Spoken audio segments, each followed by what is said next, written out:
నమస్కారం అండి. మనం ఇప్పుడు అరుణ గారు రచించిన పరిష్కారం అనే కథను విందామా? చచ, ఇంట్లో కాలు పెట్టాలంటేనే అసహ్యం వేస్తున్నది.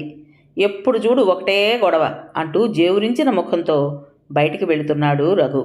అప్పుడే లోపలికొస్తున్న మాధవయ్య గారు చిన్నబోయిన కొడుకు ముఖం చూసి ఏదో గ్రంథం నడిచింది అనుకుంటూనే, ఏమైందిరా రఘు, అప్పుడే బయటికి వెళ్తున్నావు? టీ అయినా తాగావా అన్నారు. టీ తాగినట్టే ఉంది నా బతుకు, కడుపు నిండింది చాలు అంటూ ఆగకుండా బయటికి వెళ్ళాడు. మాధవయ్య లోపల చెప్పులు విడిచి ఉత్తరీయం వంకికి తగిలించి పడక కుర్చీలో చేరగిలబడ్డారు. ఎవరైనా కనపడతారేమోనని ఒక నిమిషం చూశారు. ఎవరి అలికిడీ లేదు. అన్నపూర్ణ అని పిలిచారు. భార్య పలకలేదు, బయటికి రాలేదు. అమ్మాయి రమా అన్నారు మళ్ళీ. కోడలు పిల్ల రమకు మామగారి పిలుపుకు పలకక తప్పలేదు.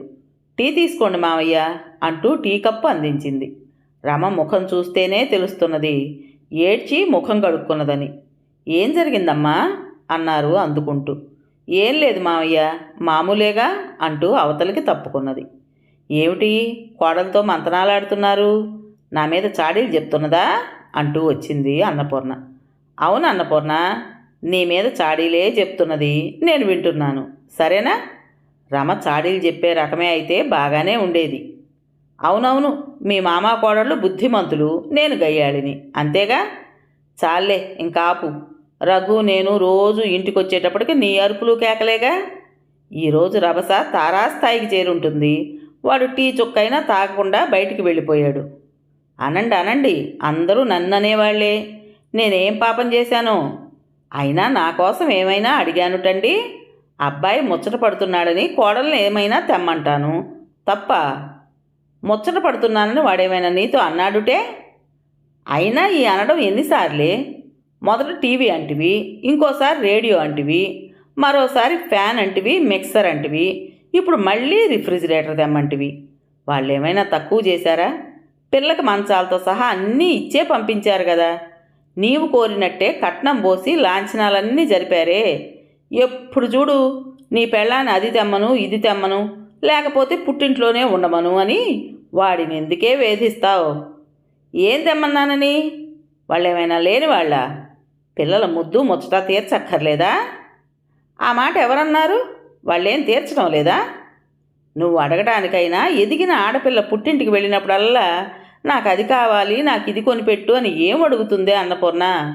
నీకు ఆ జ్ఞానం లేదా? అది సరే కానీ అన్నపూర్ణ, నీ పుట్టింటి నుంచి ఎన్నిసార్లు ఏమేం తెచ్చావో తెలియక అడుగుతున్నా కానీ చెప్పు.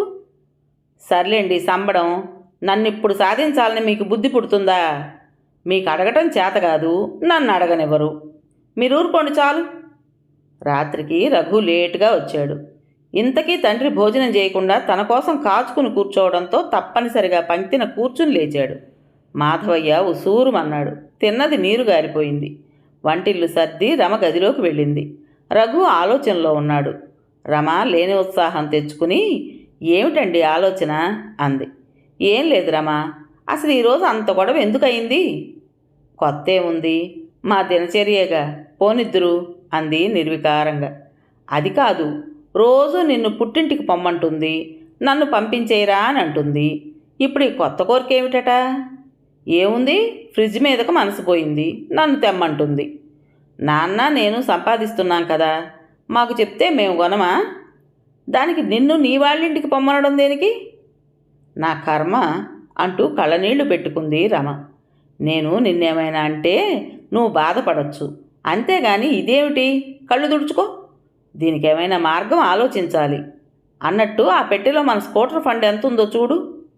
6800 ఉందండి. అయితే సరే, రేపొద్దున నాకు ఆ డబ్బు ఇవ్వు. ఏం చేస్తారు? చూస్తావుగా, ఇంక పడుకో.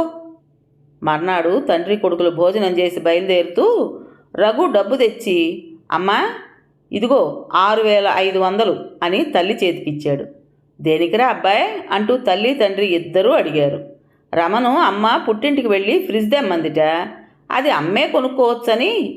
అదేమిట్రా నాయనా అని మాధవయ్య గారు అనేలోగా ఆ మాటకు అడ్డొస్తూ అన్నపూర్ణమ్మ, ఓహో ఇదంతా కోడల నిర్వాకం కాబోలు, నేనేం డబ్బు లేక దాన్ని అడగలేదు, మహా గొప్పవాడివే, నీ డబ్బు నాకేం అక్కర్లేదు నాయనా, నువ్వే ఉంచుకో అంటూ చేతిలో పెట్టేసి, ఇదిగో రమా, నీ ఆటలు ఇక్కడ సాగవు. ఏమనుకున్నావో, మేమేమీ లేక చావడం లేదు. ఇవన్నీ కావాలంటే మేము కొనుక్కోగలం. కానీ ఏదో ముద్దు ముచ్చట. ఇంకా చాలే ఆపవే. ఇంకొకళ్ళని అడిగి కొనిపించుకోవటం ఏం ముద్దు ఏం ముచ్చటే? అది దేవురించటం కాదు. ఆడపిల్ల పుట్టింటికి వెళ్ళినప్పుడల్లా నాకు అది కావాలి, నాకు ఇది కావాలి అని ఎట్లా అడుగుతుందే? సిగ్గుగా ఉండదు? ఆలోచించవు ఎందుకని? చాలండి మీ ధర్మపన్నాలు. నేను అడిగింది తెచ్చి తీరాల్సిందే, లేకపోతే పుట్టింట్లోనే ఉండమనండి. నేను చస్తే గాని ఈ పీడ విరగడ కాదు అంటూ రఘు బయటికి వెళ్ళిపోయాడు.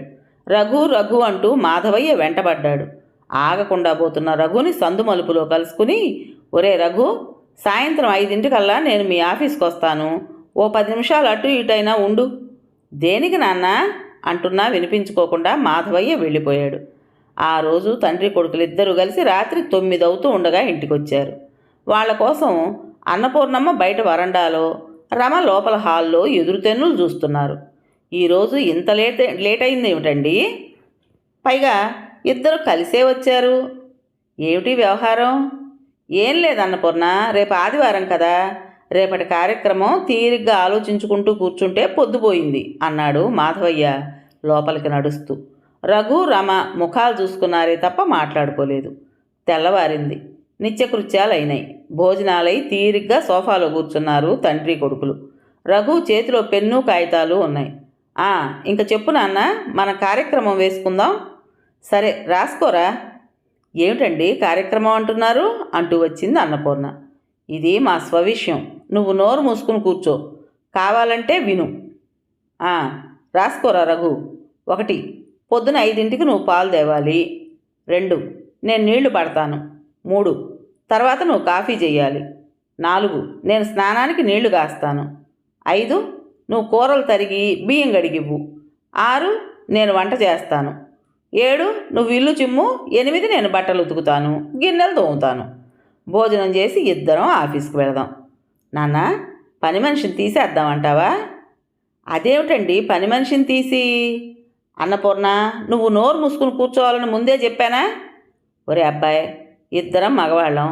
ఆ పని మనిషి ఏమి ఎత్తుకెళ్తుందో ఏమి ఆగి చేస్తుందో మనకెందుకు?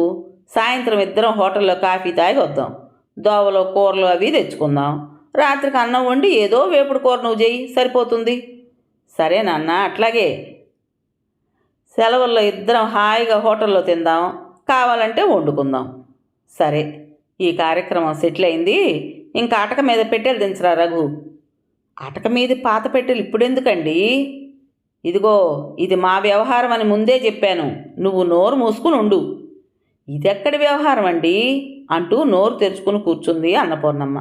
అమ్మాయి రమా, ఆ పెద్ద స్టూల్ తీసుకురామ్మా. వచ్చి ఇక్కడి నుంచో. రఘు పెట్టెలు అందిస్తాడు, దించుదాం. అట్లా చూస్తావేమిటమ్మా? కొంచెంసేపు ఉండు, అంతా నీకు అర్థమవుతుంది. ఒరే అబ్బాయి, ఆ పెద్ద నల్లపెట్టె దించరా. దాని పక్కన ఆ గ్రే కలర్ది, దాని పక్కనే ఉన్న ఆ పచ్చది, 3 దించు. అమ్మాయి రమా, గట్టిగా పట్టుకోమ్మా. నిదానంగా కిందికి దించమ్మా. నేను పెద్ద ముండావాణ్ణి, అట్టే బరువు పట్టలేను. ఒరే రఘు, ఈ 3 పెద్దవే కదా, ఇవి అమ్మాయి రమకి సరిపోతాయిరా. ఆ వెనకున్న టీవీ ఫ్యాన్ అట్టపెట్టెలు మెల్లగా దించు. ఏమ్మా, నీ సామాన్లకు ఇవి సరిపోతాయా?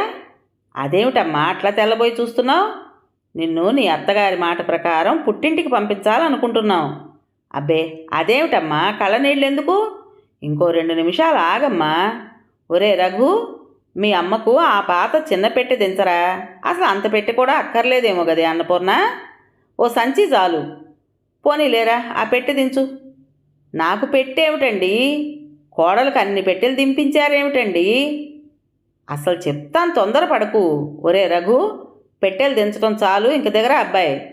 అమ్మాయి రమా, నీ సామాన్లన్నీ సర్దుకోవడానికి ఈ పెట్టెలు సరిపోతాయి కదమ్మా. కావాలంటే వేరే చూస్తాలే. ఒరే, మీ అమ్మకి ఇంత పెట్టె అనవసరంరా, దించటం బరువు చేటు. అసలు మీ అమ్మ నా ఇంటికి వచ్చినప్పుడు 2, 3 కట్టుడు చీరలు తప్ప వేరే ఏమీ తెచ్చుకోలేదురా. అవి ఇన్నేళ్ళు ఉంటాయా? ఎప్పుడో చిరిగిపోయినాయి. మీ అమ్మ మన రమలాగా పుట్టింటి నుంచి కట్న కానుకలు లాంఛనాలతో రాలేదురా. పూచిక పుల్ల కూడా తీసుకురాలేదంటే నమ్ము. అందుకని ఆమె తిరిగి సర్దుకోవాల్సినవి బొత్తిగా ఏమీ లేవు. అన్నీ నేను కొనిపెట్టినవే. అవి తీసుకెళ్తే నేను కాదనను అనుకో. అయ్యో అయ్యో, ఏం మాటలండి అవి, మీకేమైనా మతిపోలేదు కదా అంటూ గొంతు పూడుకుపోయి ఏడుపు ఆపుకుంటూ కళ్ళు తుడుచుకోవడం మొదలుపెట్టింది. రమ తన ఏడుపు మర్చిపోయి నోరు తెరుచుకుని చూస్తూ ఉన్నది. ఏడుస్తూనే అన్నపూర్ణమ్మ, నేను పెట్టి సర్దుకుని వెళ్ళిపోవటం ఏమిటండి, ఇదెక్కడి కర్మరా భగవంతుడా అంటూ స్వరం పెద్దది చేసింది. ష్, నోరు మూసుకోమని ఇంకోసారి చెప్తున్నాను. నీ ఏడుపు వినపడిందంటే కొట్టి మరీ ఉన్నదాన్ని ఉన్నట్టు బయటికి నెట్టి తలిపేస్తాను. ఏమనుకున్నావు? ఏడు పాపి, నీ పుట్టింటి నుంచి తెచ్చినవి ఏవైనా ఉంటే గుర్తు తెచ్చుకో. నా కర్మగాలింది దేవుడో, నేను లేని ఇంటి నుంచి కట్టు బట్టలతో వచ్చానని చెప్పడానికి ఇన్నేళ్లు పట్టింది ఏమిటండి? అవునే అన్నపూర్ణ, ఇన్నేళ్ళు అన్నీ సహించాను, ఇంకా నా వల్ల కాదు. అందంగా ఉన్నావని ఇష్టపడి కాని కట్నం లేకుండా నిన్ను చేసుకున్నాననే కదూ నీకు ఈ మిడిసిపాటు. నీ పుట్టింటి నుంచి అప్పుడు ఎట్లా వచ్చావో ఇప్పుడు అట్లాగే వెళ్ళు. అయ్యో భగవంతుడా, ఇప్పుడు నాకు పుట్టిల్లేమిటండి, నేనెక్కడికి పోనండి? నీకు దిక్కున్న చోటికి పో. ఒరే రఘు, నిన్న కొన్న రైలు టికెట్లు ఇట్లా ఇవ్వు. అమ్మాయి రమా, ఇది నీది. అన్నపూర్ణ, ఇది నీది, తీసుకోండి. ఇక నుంచి ఈ ఇంట్లో నేను రఘుయే ఉంటాం. అన్నపూర్ణ, నీకు నెలకు 200 పంపుతాను. నీ పుట్టింట్లోనే ఉండు. నీకు అట్టే ఖర్చులుండవు గనక అది చాలనుకుంటున్నాను. అమ్మాయి రమా, నీకు అబ్బాయి నెలకు 300 పంపిస్తాడు. నువ్వింకా చిన్నదానివి, చదువుకుంటానంటే చెప్పు, నీ కాలేజీ ఖర్చులు భరిస్తాడు. ఈరోజు 26వ తారీఖు, మీరు 30వ తారీఖున రాత్రికి బయలుదేరి వెళ్ళాలి. ఆ రోజు మాకు జీతాలు అందుతాయి. మీకు డబ్బిచ్చి పంపుతాం. ఈలోగా మీ సామాన్లు సర్దుకోండి. అవసరమైనది ఏమన్నా ఉంటే చెప్పండి, తెచ్చిస్తాం. ఈ తడవ అన్నపూర్ణ పెద్దగా ఏడుస్తూ, అయ్యో ఇదేమిటండి, 30 ఏళ్ళు కాపురం చేసిన నన్ను వెళ్ళిపోమ్మంటారేమిటండి, ఇదేమి న్యాయం, ఎక్కడికి వెళ్ళనండి నేను అంటూ ఏడుపు లంకించుకుంది. మాకు మాత్రం సరదాటే అన్నపూర్ణ, రమను విడిచి రఘు మాత్రం ఉండగలడా? కానీ ఏం చేస్తాం చెప్పు, తప్పదు మరి. నేనేమైనా తప్పు చేసుంటే చెప్పండి, లెంపలు వేసుకుంటాను. అంతేగాని ఇంత శిక్ష?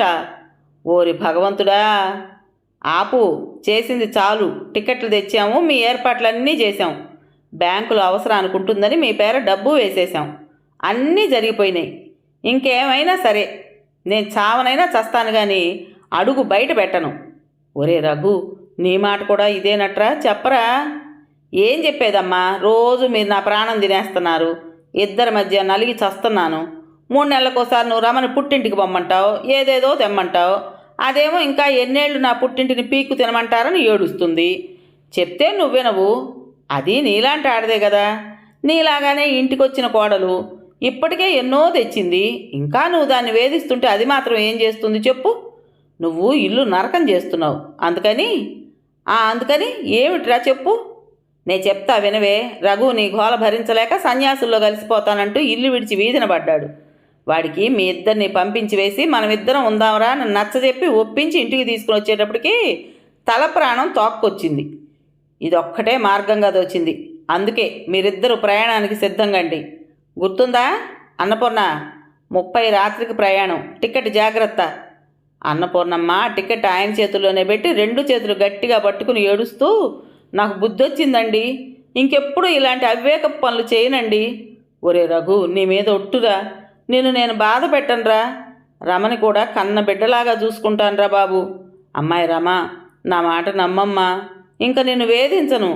మీరందరూ నన్ను ఒక్కసారికి క్షమించండి అంటూ నిజమైన పశ్చాత్తాపంతో గుండె లవిసేటట్టు ఏడవడం సాగించింది.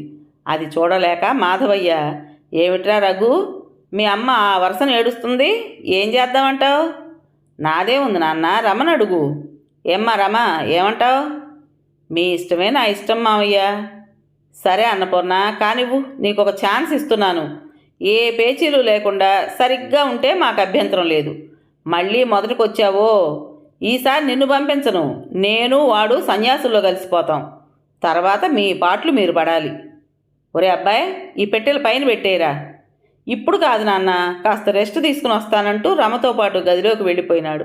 కొంతసేపటికి వాళ్ళ గదిలోంచి నవ్వులు వినపడ్డాయి. 4 గంటలకు టిఫిన్ తిని అందరూ మళ్ళీ పెట్టెల దగ్గర చేరారు. పెట్టెలు అందిస్తున్నది రమ. అయ్యా కొడుకులు కలిసి ఆడిన నాటకం తెలిసిందో ఏమో, రమ ముఖం వెలిగిపోతున్నది. అన్నపూర్ణమ్మ మాత్రం బలవంతాన నవ్వుతున్నది. సమస్యని అంత తేలిగ్గా పరిష్కరించగలిగినందులకు మాధవయ్య, రఘు తృప్తిగా నవ్వుకున్నారు. కథ పేరు పరిష్కారం. రచించిన వారు అరుణ గారు. విన్నారు కదండి. మరి ఈ కథ మీకు నచ్చిందా? నచ్చినట్టయితే లైక్ చేసి మరో నలుగురికి షేర్ చేయండి. అలాగే ఈ కథ పైన మీ విలువైన అభిప్రాయాన్ని కామెంట్ బాక్స్లో తప్పకుండా తెలియజేస్తారు కదా. మరి ఇంత మంచి కథను మనకు అందించిన రైటర్ గారికి మనందరి తరపున మనస్ఫూర్తిగా ధన్యవాదాలు తెలుపుకుంటూ, ఇటువంటి మంచి మంచి కథల కోసం కొత్త వాళ్ళు మన ఛానల్ని తప్పకుండా సబ్స్క్రైబ్ చేసుకోండి. రేపు మరో మంచి కథతో మీ ముందుకు వస్తాను. అప్పటి వరకు ఉంటానండి.